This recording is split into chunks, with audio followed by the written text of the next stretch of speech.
Estou gravando, tá? Bom dia a todos que estão presentes, bom dia à banca, né? Agradecer aí a presença da banca, nessa apresentação remota. Não é muito normal, né? Porque a gente estava acostumado, é um novo normal aí que a gente está adaptando. Então, ler remotamente, participar da banca remotamente, também é um esforço, né? Nesse tempo de pandemia, mais com as disciplinas virtuais que a gente está dando, outras atividades que parece que multiplicam, né, com a pandemia do que estavam antes. Então, agradeço o esforço da banca de antemão, né, a Miriam, da UFMG, o Eduardo, da UERJ, o Argemiro e o Habert, do PEC, né, que estão fazendo parte da banca da Almaira Ferreira. A Almaira vai ter cerca de 40, 50 minutos para apresentar seu trabalho e depois vai ser arguída pela banca. Assim que ela acabar o trabalho, a gente dá um intervalinho aí de uns minutinhos para ela poder recuperar o fôlego e a gente começa a parte de discussão com a banca. Tá? Então, Almaira, eu vou pedir para todos fecharem os microfones, né, para não dar ruído, e a Almaira tem a palavra. Tá? Almaira, se quiser começar, fica à vontade. Bom dia a todos. Já também agradeço a participação e a estarem aqui, os presentes. Então, vou começar apresentando minha tese de doutorado, intitulada Sugarcane Stillage Treatment by Membrane Distillation. A apresentação está dividida em 5 partes. Vou começar contextualizando o efluente que é objeto de estudo nesse trabalho e a tecnologia que foi utilizada para o seu tratamento. Vou apresentar a justificativa e relevância desse trabalho, a metodologia tanto experimental como da modelagem, os resultados e as discussões e, por último, as conclusões. Bom, primeiramente, a gente tem... nos últimos 40 anos, houve um grande aumento na produção de cana-de-açúcar e dos dos principais produtos obtidos a partir dela, que são o açúcar e o etanol. Hoje em dia, o Brasil é o segundo maior produtor de etanol no mundo e esse produto é considerado o biocombustível com menor pegada de carbono. Então, há um alto interesse na produção desse produto. Então, basicamente, o processo de produção de açúcar e etanol pode ser dividido em 5 unidades. Na primeira etapa, o objetivo é obter a maior extração de caldo bruto e é separado o bagaço, que vai a um sistema de cogeração, onde toda a energia necessária para a planta é produzida pela queima do bagaço. Então, por outro lado, o caldo bruto passa a uma planta de tratamento, onde é clarificado e derivado tanto para a produção de açúcar como o processo de produção de etanol.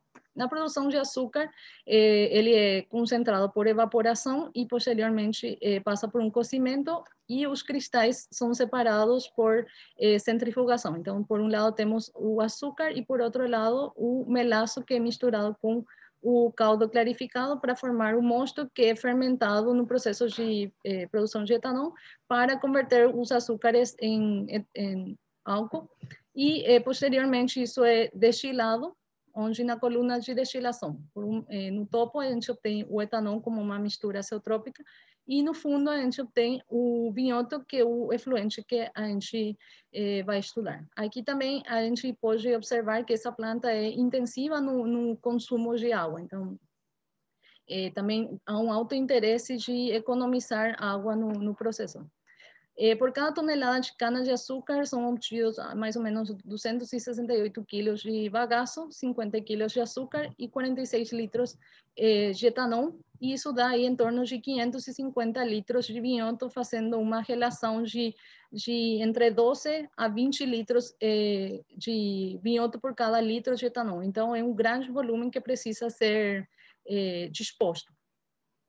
Esse efluente apresenta uma cor escura e altas temperaturas, porque abandona a torre entre 70 e 90 graus. E apresenta pHs, um pH ácido, tem uma condutividade iônica alta devido à grande quantidade de sais que tem.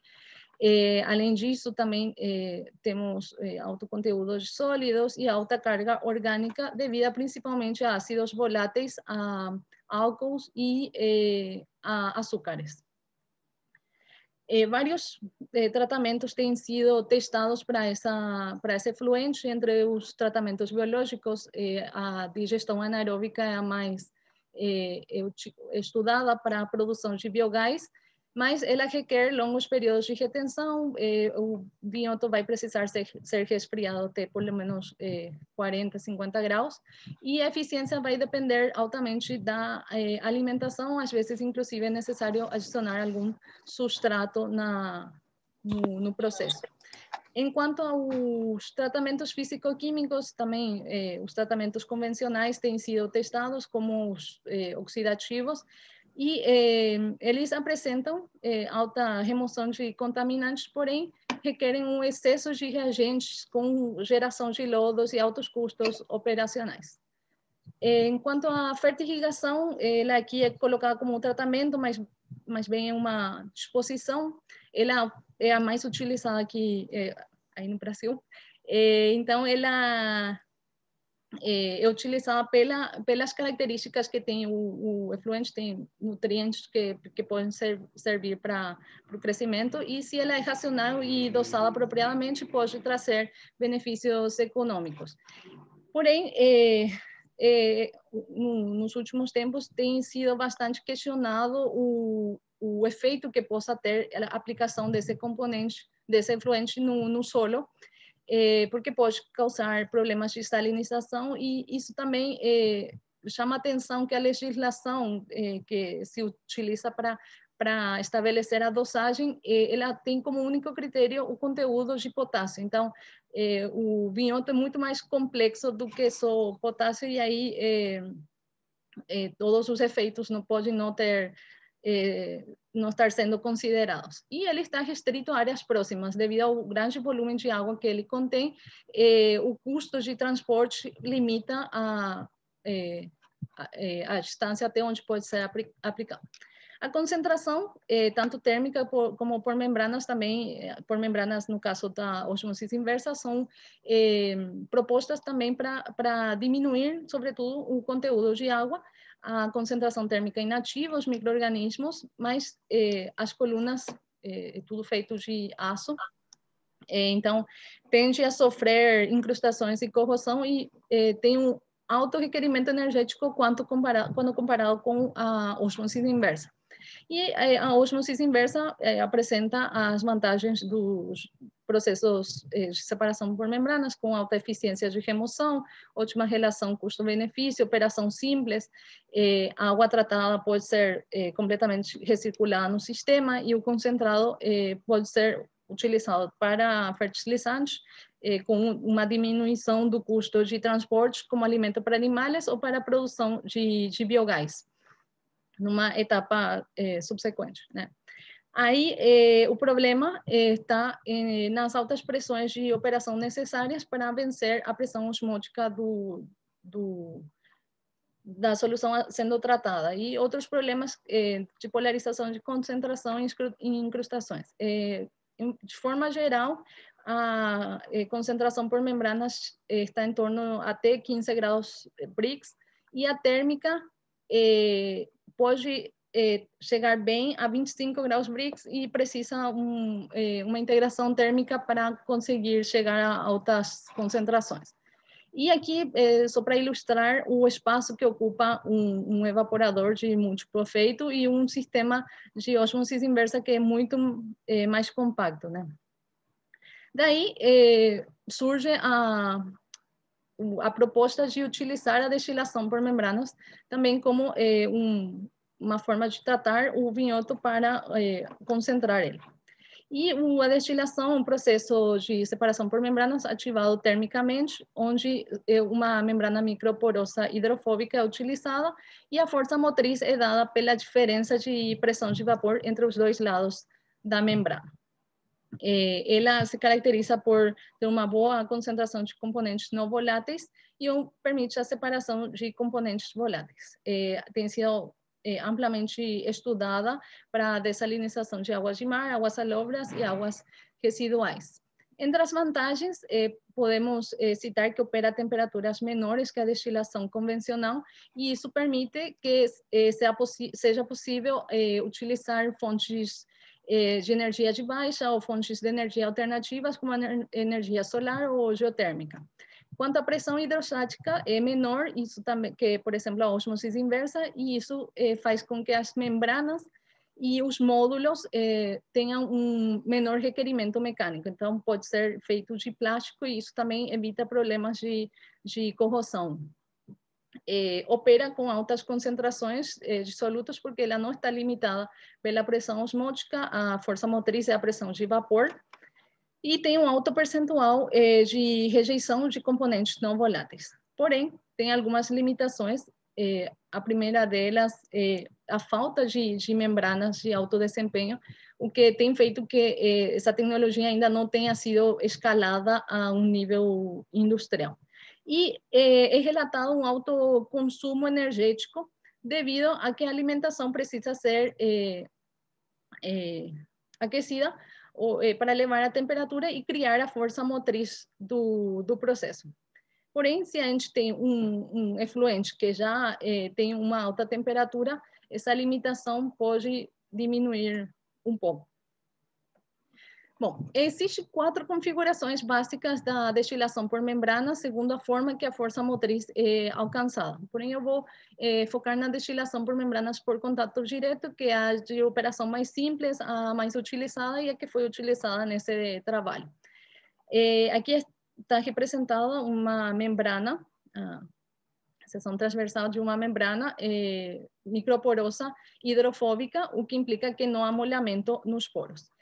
Na destilação por contato direto, a gente tem as duas soluções, a solução a ser tratada aí do lado permeado, em contato direto com a membrana. E, então na entrada dos poros, se forma uma interface líquido-vapor. A temperatura da alimentação deve ser maior do que a temperatura do permeado para obter ou alcançar essa força motriz do processo. Então, na entrada dos poros, os componentes voláteis evaporam e são transportados através da membrana e condensam do lado permeado, da onde são retirados pela corrente dele. Então, aqui a gente pode ver que os parâmetros operacionais que terão bastante influência nessa configuração são as vazões de alimentação e de permeado e as temperaturas. E a natureza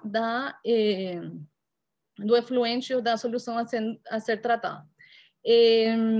Eventualmente, aqui a gente observa, pode ter um acúmulo de componentes não volátil na superfície.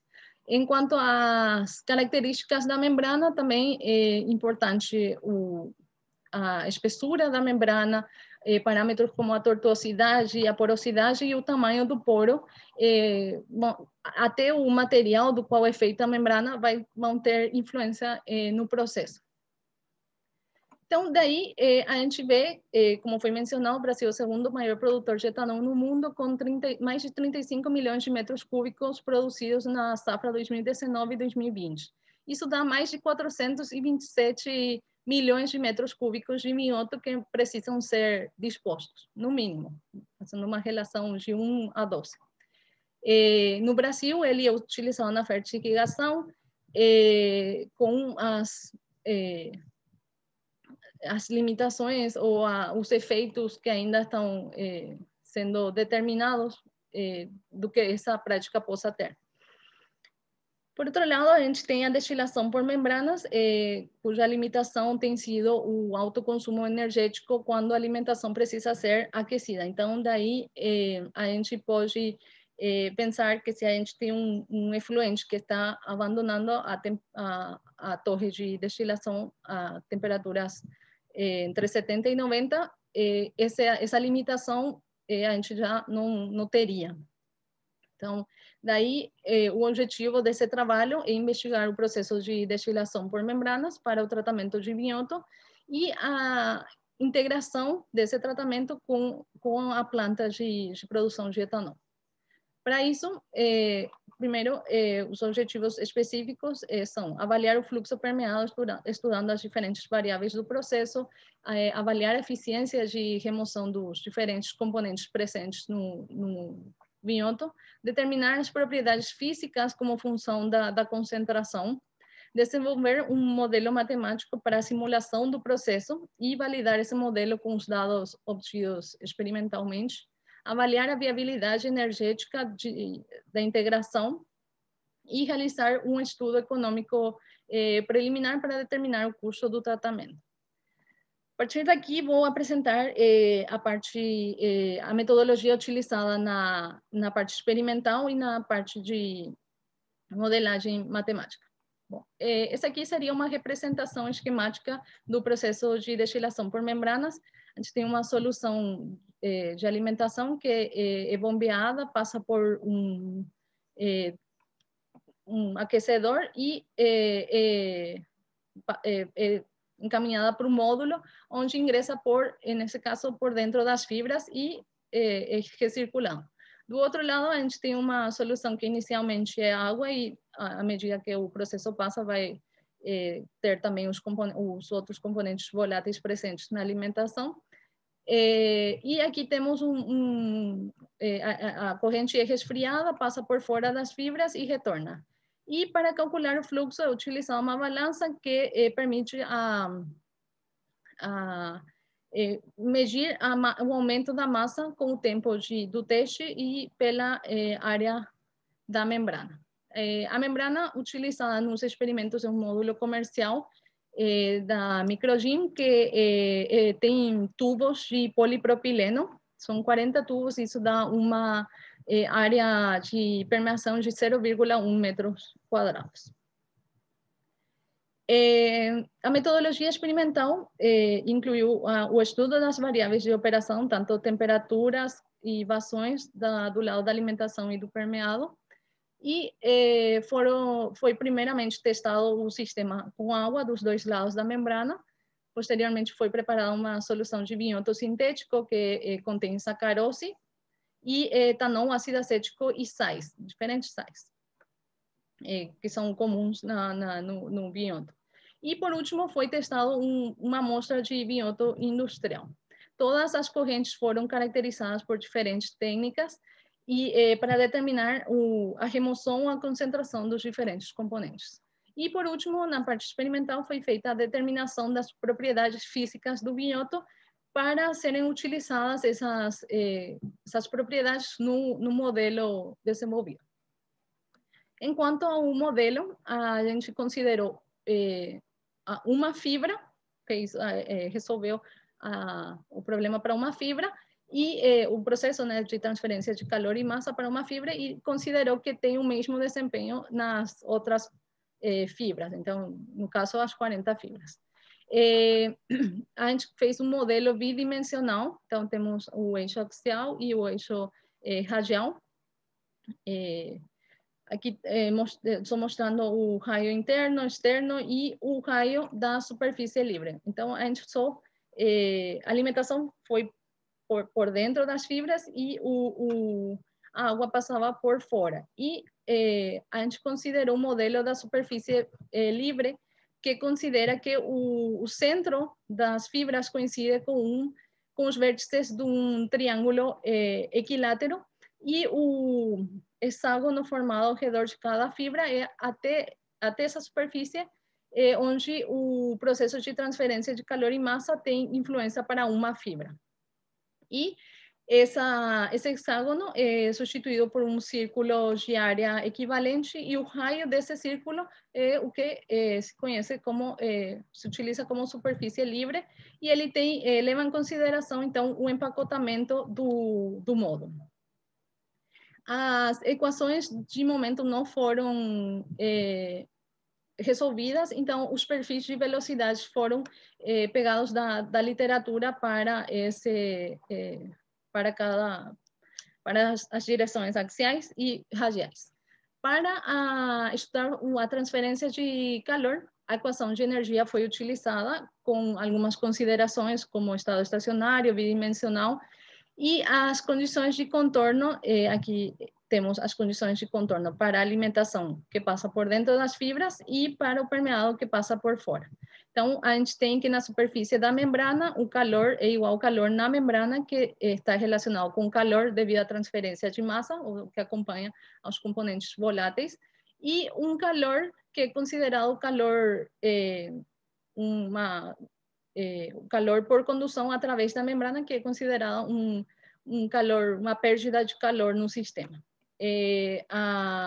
O processo foi feito em contracorrente, então temos a temperatura de entrada de um lado para a alimentação, e do outro extremo entra o permeado. E aqui temos simetria no centro da fibra e um gradiente de temperatura igual a zero na superfície livre. Quanto ao processo de transferência de massa, foi considerado também estado estacionário com continuidade nas fases. Houve equilíbrio, considerado o equilíbrio líquido-vapor na interface líquido-vapor, e com o BR-term foi obtido o coeficiente de partição que relaciona a fugacidade entre as fases para cada componente. É considerado que nos poros há ar estagnado, então o fluxo do ar é igual a zero. Isso se conhece como difusão de Stefan e permite calcular o fluxo neto a partir do fluxo difusivo. E esse fluxo é importante calcular porque é o que é utilizado na equação de calor. Então, aqui temos a relação de Stefan Maxwell, que considera as diferentes interações entre os diferentes componentes. E aqui, no eixo radial, foi considerado, então, a espessura da membrana e a tortuosidade. Então, aqui se incluem dois parâmetros importantes das membranas dentro do modelo.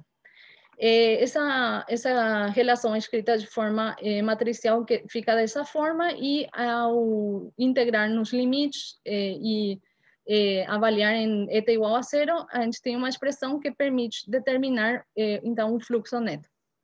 Então, a gente tem uma solução dessa forma. E, além disso, o fluxo é corrigido pela porosidade da membrana, então, introduzindo aqui outro parâmetro da membrana para determinar o fluxo efetivo.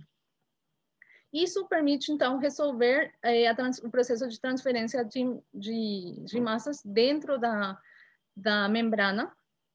E, além disso, a gente tem para fazer um modelo bidimensional, considerou que na fase líquida a gente tem um fluxo pistonado, então, por balanço de massa, foi possível determinar a concentração ao longo do eixo C. E o modelo foi resolvido no ENSO, utilizando o plugin termodinâmico BR-term e outros pacotes computacionais incluídos no ENSO. Vou apresentar os resultados e as discussões. Estão divididas na parte experimental, nas simulações e, por último, análise econômica preliminar. Bom, aqui é apresentada a influência da temperatura da alimentação no fluxo permeado. Em vermelho temos a água e em preto temos a solução sintética. Então, o aumento da temperatura aumenta o fluxo permeado como consequência do aumento da força motriz, lembrando que a relação entre a pressão de vapor e a temperatura é exponencial. Então, isso permite alcançar fluxos maiores. Aqui, aumentando 20 graus, a gente teve mais do dobro alcançou mais do dobro do fluxo permeado. E aqui a diferença que se tem entre a água e a solução sintética é devido aos sais dissolvidos no vinhoto sintético, que diminuem a pressão de vapor da água. Então, como consequência também há uma diminuição do fluxo permeado. Enquanto a temperatura do permeado, ele tem menor efeito. Então, isso aqui, um aumento de 10 graus diminui menos de 10% o fluxo permeado. Então, isso nas condições estudadas, e isso dá um indicativo que é melhor investir na fonte quente do que tentar trabalhar com temperaturas baixas de permeado quando elas não estão disponíveis, por exemplo.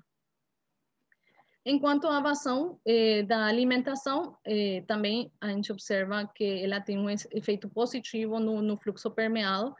Isso se deve à diminuição ou à melhora das condições hidrodinâmicas do sistema, fazendo com que a temperatura no sistema se mantenha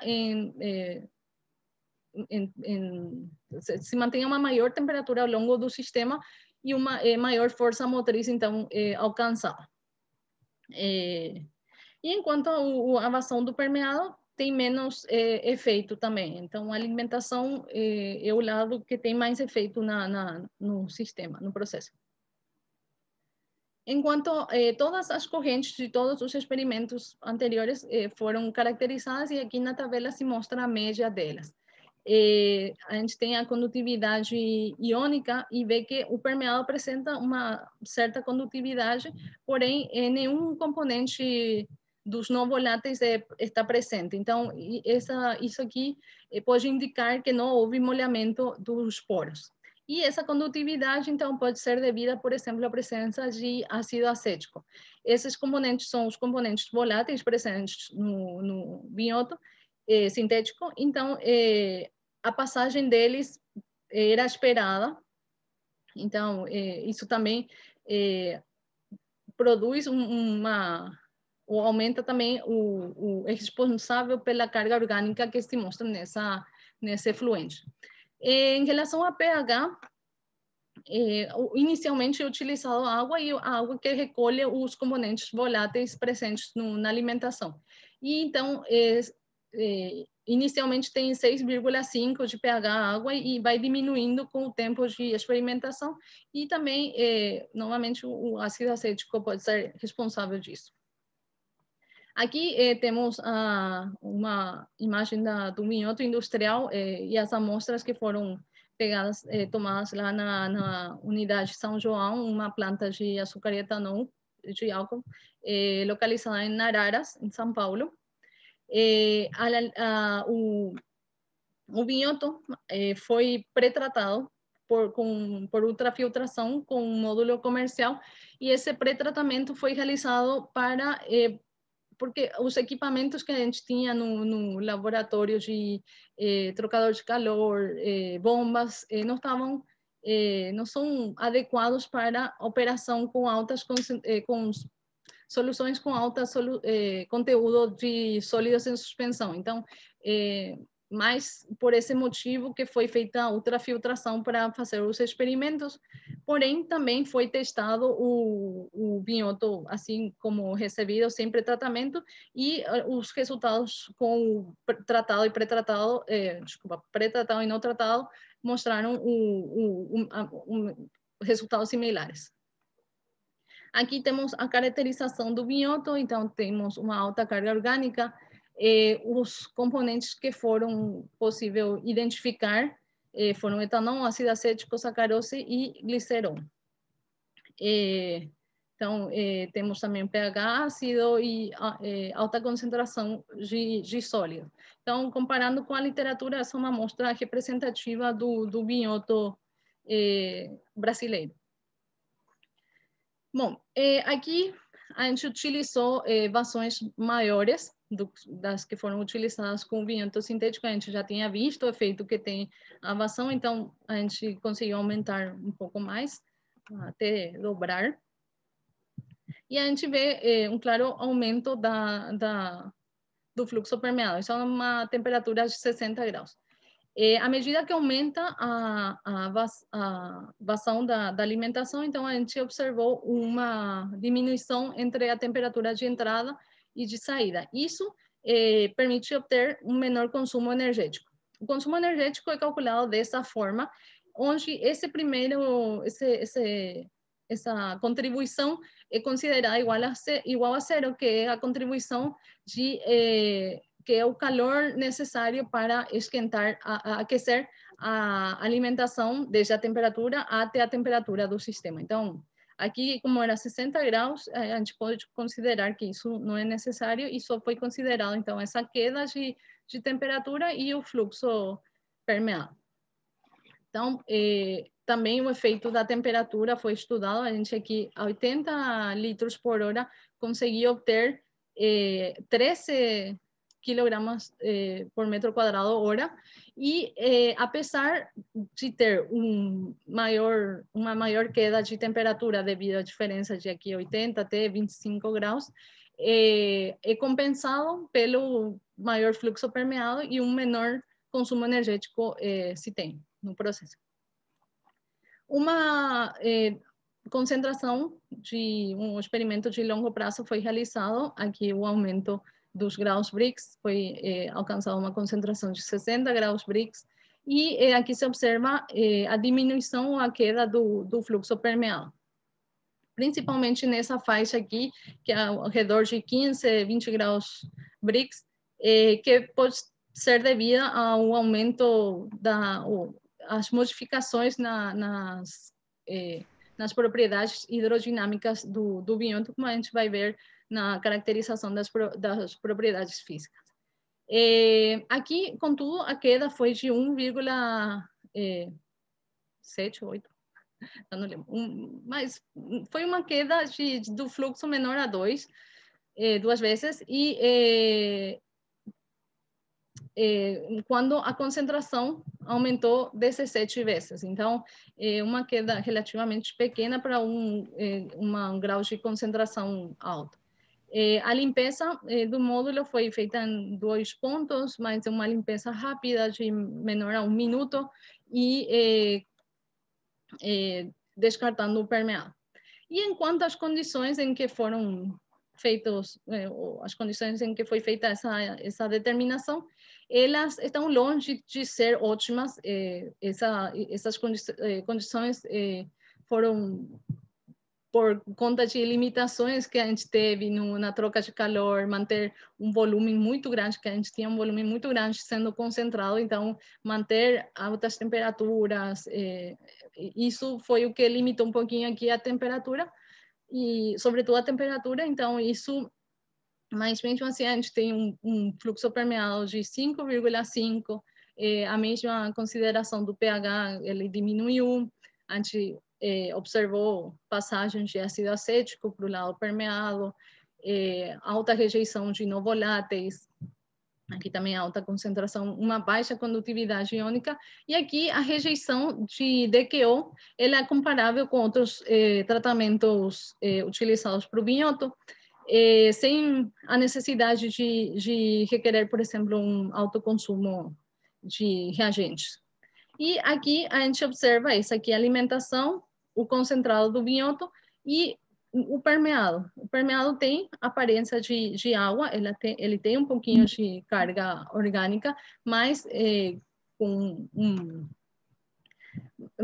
ainda dá para recuperar essa água no processo. Então, como eu tinha falado, um processo altamente intensivo em consumo de água. Então, aqui isso seria também uma economia, já não precisa um processo posterior de decolorização. Então, aí tem várias vantagens, e o processo, e por outro lado também o biônto concentrado pode ser utilizado na fertirrigação com economia nos custos de transporte, ou como combustível na caldeira para produzir mais energia, que pode ser utilizada para sustentar o processo.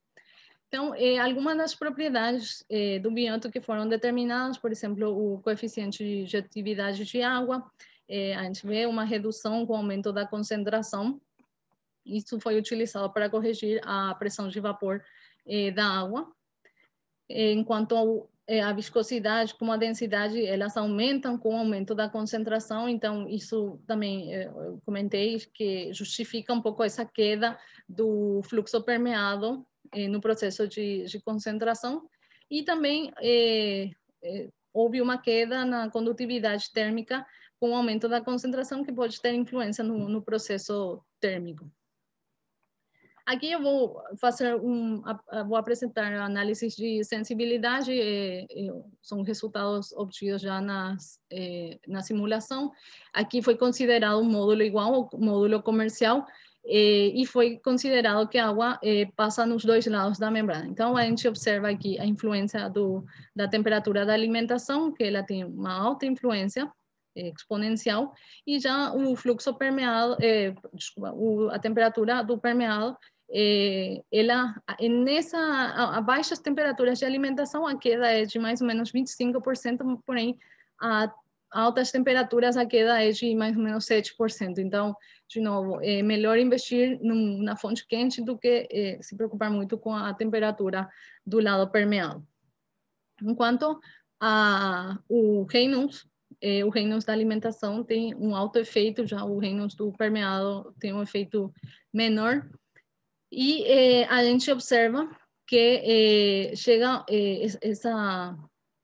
para números de Reynolds altos, há uma tendência do fluxo a alcançar valores assintóticos. Então, isso tem a ver com a redução da camada limite até um valor mínimo, onde o aumento da vazão não terá efeito, e outras estratégias como o aumento da temperatura devem ser realizadas. E aqui vemos o efeito das duas principais variáveis de operação, que são o Reynolds da alimentação e a temperatura da alimentação, na força motriz do processo. Aqui vemos novamente o aumento do fluxo, ou da força motriz, e consequentemente do fluxo permeado, com aumento da temperatura, e a tendência do Reynolds também a aumentar a força motriz. Isso, quanto maior o Reynolds, então a gente vai conseguir manter maiores temperaturas dentro do módulo, e isso se observa aqui. Então, quanto maior o número de Reynolds, temperaturas maiores são mantidas dentro do sistema. E nesse gráfico a gente observa o efeito que tem o Reynolds para diferentes temperaturas, para mostrar, por exemplo, que em certos processos onde haja uma certa limitação de operar com temperaturas altas, a gente pode, por exemplo, trabalhar com um Reynolds, número de Reynolds de 1000, uma temperatura de 348, que a gente obtém a mesma força motriz que trabalhando a uma maior temperatura com um menor Reynolds. Então, isso de repente pode ser avaliado em sistemas onde as temperaturas, onde o sistema ou a alimentação é muito sensível à temperatura. E só para marcar aqui a faixa onde a gente trabalhou nos experimentos, aqui em torno até 600 mais ou menos de número de Reynolds. E então, na faixa que tem uma alta influência do número de Reynolds ainda, para diferentes temperaturas.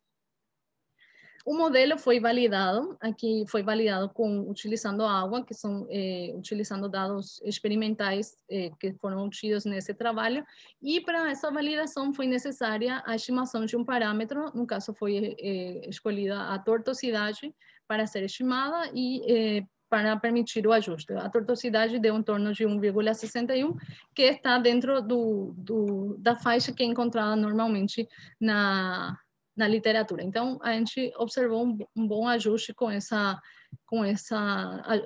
estimação de parâmetros. Também foram tomados dados da literatura, nesse caso, para NaCl.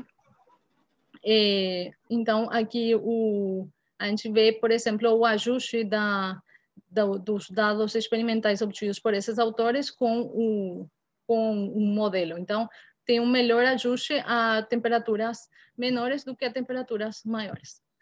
Para a validação do modelo do vinhoto sintético, a situação fica um pouco mais complicada. A gente tem aqui os componentes que foram considerados. Por um lado, a gente tem não voláteis, sacarose e sais, que foram consideradas ou expressadas como NaCl. E, por outro lado, tem os voláteis, etanol, ácido acético e água. No BR-Term, a gente tem dados para estes componentes, não assim para os não voláteis. Então, mesmo assim, a gente considerou só esses componentes e corrigiu a parte da pressão de vapor.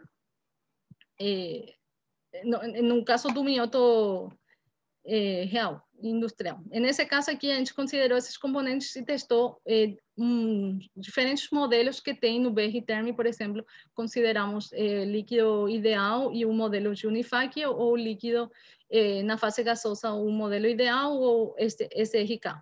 Então, aqui a gente tem a composição real nos experimentos da alimentação e do concentrado, e no permeado. Aí a gente comparou esses valores, o que está em negrito é o que teve melhor, se aproximou aos resultados reais, mas esse foi o que mostrou menor desvio.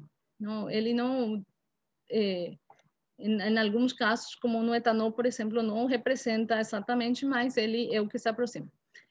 Enquanto ao fluxo permeado, também houve diferença aí de 10% mais ou menos.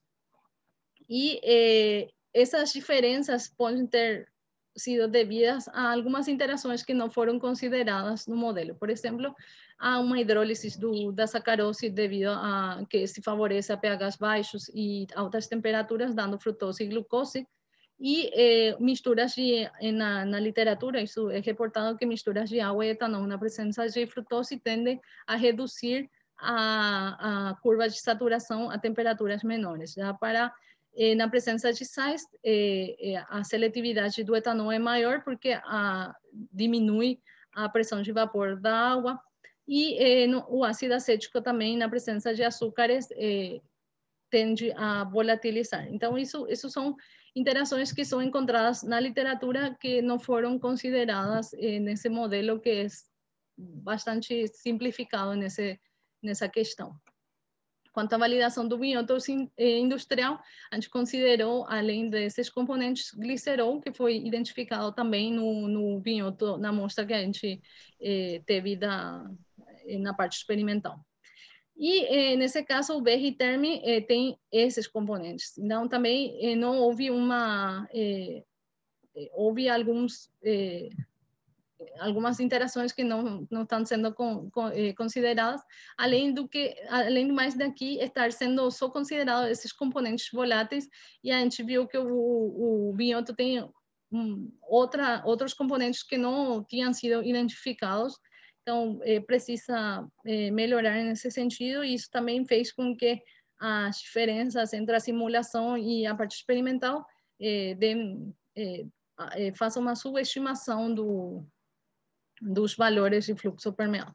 Contudo, apesar das limitações, foi utilizado para ter uma ideia do que,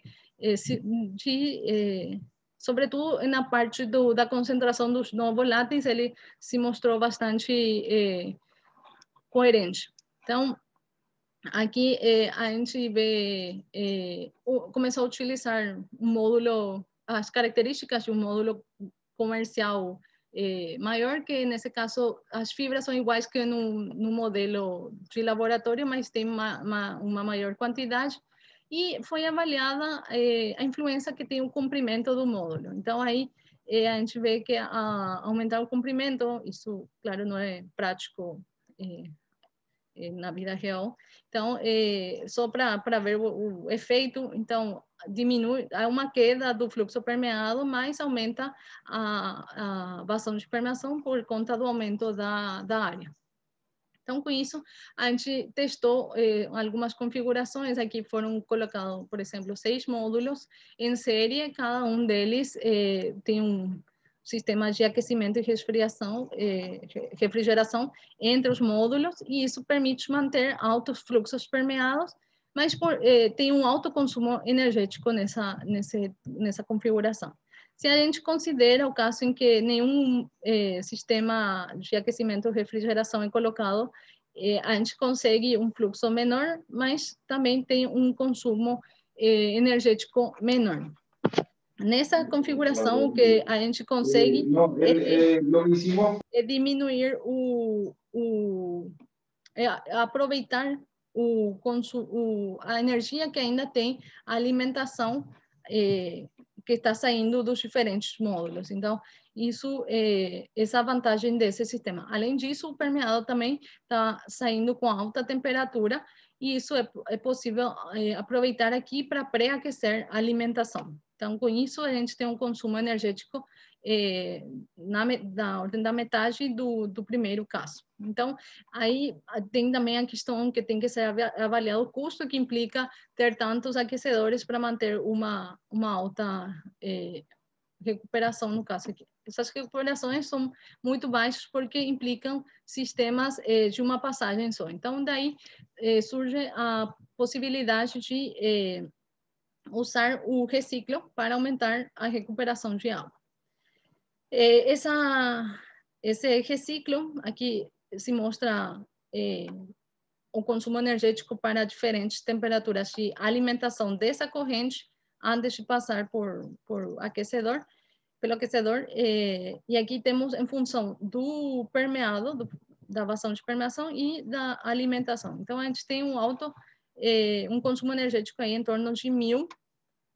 E se a gente coloca um aquecedor, um trocador de calor para a recuperação, a gente consegue diminuir 30% esse consumo energético.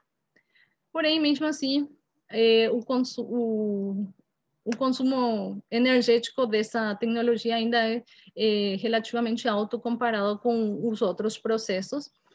Mas isso aí está fortemente ligado também às características da membrana. Então, aqui, ilustrando uma situação em que diminui a tortuosidade, aumenta a porosidade, diminui a espessura da membrana, isso tem uma alta influência no consumo energético. E se a gente chega no limite de evitar as perdas de energia através da membrana, a gente tem, considerando um caso hipotético de uma condutividade igual a 0, a gente diminui a 1.500. Ainda é alta aí, tem questões de melhorar as condições de operação, que então tem muito trabalho ainda de otimização para que o processo, nesse quesito do consumo energético, seja comparável com, pelo menos, a concentração térmica. Mesmo assim, foram testados alguns processos, algumas configurações para integrar o processo na indústria. Então, aí vemos, por exemplo, colocando todos os módulos em série, colocando 60 módulos em série com reciclo, ou a configuração denominada árvore de Natal, que permite altas concentrações, alta recuperação de água com uma área de membrana menor e com um consumo energético intermediário entre as outras duas consideradas. Esse consumo energético, claro, precisa ser otimizado para diminuir, mas ao alcançar altas concentrações do bioto, a gente pode pensar na incineração desse efluente e para a produção de vapor e também todo o processo de integração térmica que é possível fazer na planta de etanol, integração entre os processos para aproveitar outras correntes e diminuir o consumo energético ou pelo menos o que é necessário, né? E essa última configuração foi considerada num modelo para fazer uma análise econômica para o custo do capital. Foi considerado que o custo da membrana é 50% do valor do capital total. Então, essa aqui é a contribuição. Essa planta foi considerada que tem uma vida útil de 20 anos e uma taxa de interesse de 5%. E temos alguns custos operacionais, dando um custo de tratamento de $1,1 por metro cúbico de água recuperada. Então, aqui também não foi considerada a economia que se tem ao recuperar a água a partir desse efluente. Então, é uma economia também alta pelo volume que é gerado desse efluente.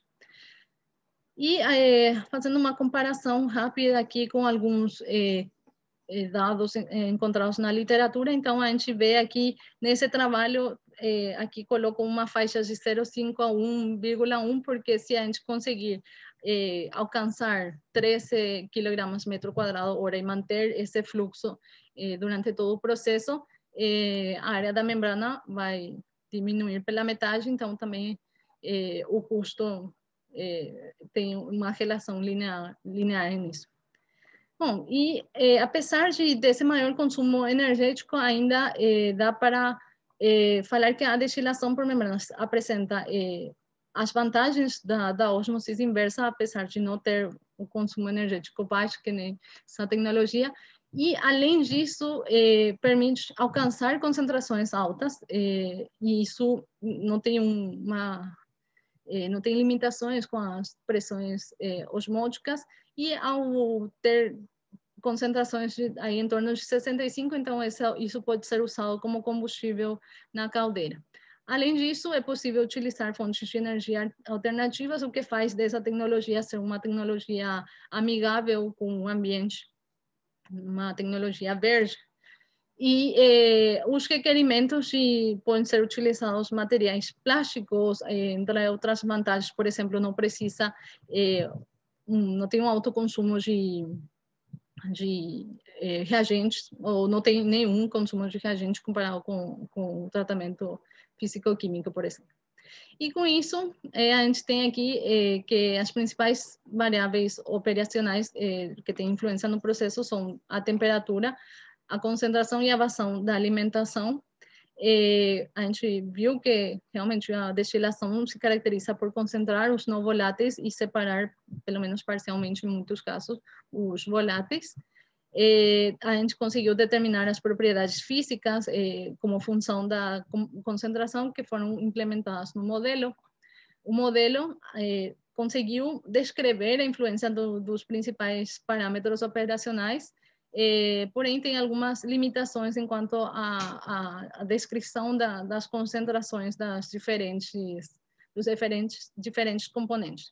E a destilação mostra uma alta remoção de DQO, que é comparável com outros tratamentos de efluentes.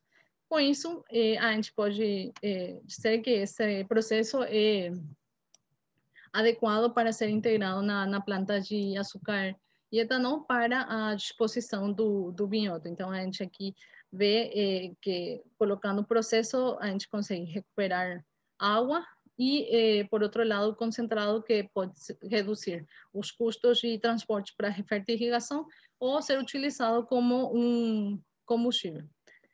E num estudo econômico, a gente viu um custo aí de ao redor de $1,1 por metro cúbico de água recuperada.